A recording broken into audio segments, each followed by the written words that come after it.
శ్రీ భరత్ రెడ్డి మాదాడి గారు వర్తమానంలో నిలబడి గతాన్ని సానుకూలంగా సమీక్షించడం, ప్రస్తుత పరిస్థితుల గురించి సమయోచిత నిర్ణయాలు తీసుకోవడం, భవిష్యత్తులోకి సరైన దిశ నిర్దేశనంతో భవ్య ప్రస్థానాన్ని ఇప్పుడే ఇక్కడే రూపకల్పన చెయ్యగలగడం, ఈ మూడు విజయ సాధన కోసం సంకల్పం చెప్పుకునే ప్రతి వ్యక్తికి తప్పనిసరిగా ఉండాల్సిన లక్షణాలు. ఇవి విజేతను రూపొందిస్తాయి. అతడి అప్రతిహత సారథ్యంలోని ఏ సంస్థనైనా విజయపథంలో నడిపించి అగ్ర తాంబూలాన్ని సమర్పిస్తాయి. అలాంటి విజేతే శ్రీ భరత్ రెడ్డి మాదాడి గారు.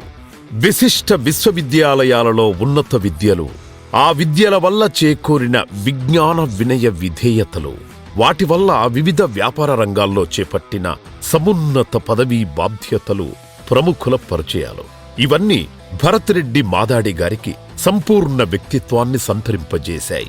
ఈ నేపథ్యంలోనే తమదైన రంగంలో తలమునకలై ఉంటూనే తనువైన తెలంగాణ భాషా సంస్కృతుల పట్ల అత్యంత ఆదరాభిమానాలతో, తెలంగాణ తెలుగుదనం పట్ల, తెలుగు జనం పట్ల అవ్యాజమైన ప్రేమతో తెలంగాణ అమెరికా తెలుగు సంఘం ఏర్పడకముందే స్థానికంగా ఉన్న అనేక తెలుగు తెలంగాణ సంఘాలతో బాధ్యతాయుతమైన పదవులను శ్రీ భరత్ రెడ్డి నిర్వహించారు.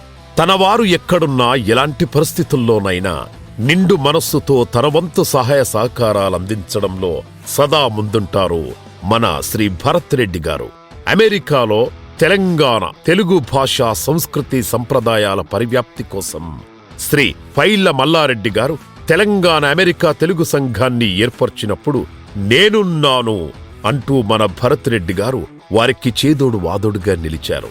సంస్థలో వివిధ పదవీ బాధ్యతలు జయప్రదంగా నిర్వహించడంతో పాటు తెలంగాణ అమెరికా తెలుగు సంఘం అధ్యక్షుడిగా తమ నేతృత్వంలో వివిధ సాంస్కృతిక, సామాజిక, ధార్మిక సేవా కార్యక్రమాలను విజయవంతంగా చేపట్టి ఇంకా విజయవంతమైన మరెన్నో కార్యక్రమాలకు సారథ్యం వహించి సత్ఫలితాల సాధనల్లో అడుగడుగునా మైలురాళ్లు నెలకొల్పారు.